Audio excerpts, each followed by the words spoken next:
नमस्कार, मैं महिमा शर्मा। स्वागत है आपका डेली इंसाइडर में। 5 राज्यों में विधानसभा चुनाव का ऐलान हो चुका है। चुनाव आयोग ने राजस्थान, मध्य प्रदेश, छत्तीसगढ़, तेलंगाना और मिजोरम में चुनाव का ऐलान कर दिया है।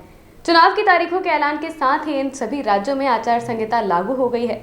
कहां कब चुनाव होंगे, नतीजे कब आएंगे, कितने मतदाता इस लोकतंत्र के पर्व का हिस्सा होंगे और इस बार कहां किसका पलड़ा भारी है, देखिए इस रिपोर्ट में। भारत में एक तरफ क्रिकेट महाकुंभ चल रहा है तो दूसरी तरफ 5 राज्यों के विधानसभा चुनाव का शंखनाद हो गया है। क्रिकेट महाकुंभ का सेमीफाइनल होने में भले ही अभी देर है, लेकिन यहाँ 2024 का सेमीफाइनल शुरू हो चुका है।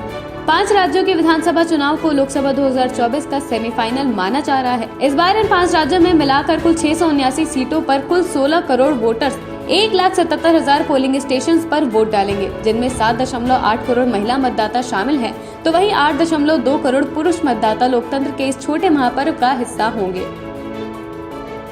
इसके अलावा इस बार कुल 60 लाख से ज्यादा वोटर्स पहली बार वोट डालेंगे। चुनाव की तारीखों की बात करें तो पिछली बार की तरह छत्तीसगढ़ में इस बार भी 2 चरणों में मतदान होगा। यहाँ पर 7 और 17 नवंबर को वोट डाले जाएंगे।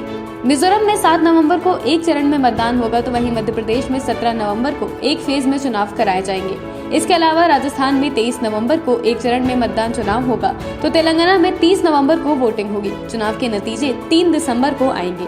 राजस्थान, छत्तीसगढ़ और मध्य प्रदेश ऐसे राज्य हैं जहां सीधा मुकाबला भाजपा और कांग्रेस के बीच देखा जा रहा है। राजस्थान में अशोक गहलोत मुख्यमंत्री हैं। यहाँ 1998 से लेकर अब तक किसी की सरकार रिपीट नहीं हुई है। इन 25 सालों के दौरान 3 बार गहलोत ने कुर्सी संभाली है, तो 2 बार वसुंधरा राजे मुख्यमंत्री बनी है।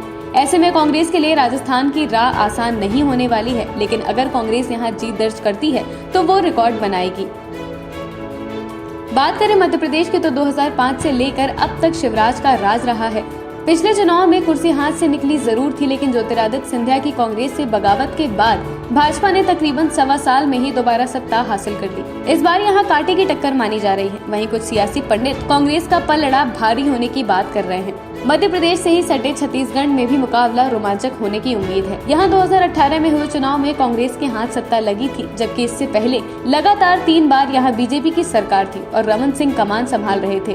तेलंगाना के गठन से लेकर अब तक इसकी बागडोर के चंद्रशेखर राव के हाथों में थी, लेकिन इस बार यहाँ कांग्रेस और बीजेपी सेंधमारी की कोशिश में जुटे हुए हैं। वहीं मिजोरम में पिछले 34 सालों से कांग्रेस और मिजोरम नेशनल फ्रंट 2-2 कार्यकाल के लिए सत्ता में आवाजाही लगाए हुए हैं। इस हिसाब से देखा जाए तो इस बार मिजो नेशनल फ्रंट के रिपीट होने के प्रबल आसार दिखाई दे रहे हैं। आपको बता दें कि राजस्थान और छत्तीसगढ़ में कांग्रेस की सरकार है, तो वहीं मध्य प्रदेश में भाजपा और मिजोरम में भाजपा की सहयोगी पार्टी मिजो नेशनल फ्रंट के हाथों सत्ता की बागडोर है। तेलंगाना में चंद्रशेखर राव की बीआरएस सत्तानाशी है। अब देखना अहम होगा कि कौन अपना गढ़ बचा पाता है और कौन अपना प्रदेश। Bureau report, daily insider. UP और देश दुनिया की तमाम ताजा तरीन खबरों के लिए गूगल प्ले स्टोर से आज ही डाउनलोड करें हमारा तेजी से उभरता न्यूज ऐप डेली इंसाइडर।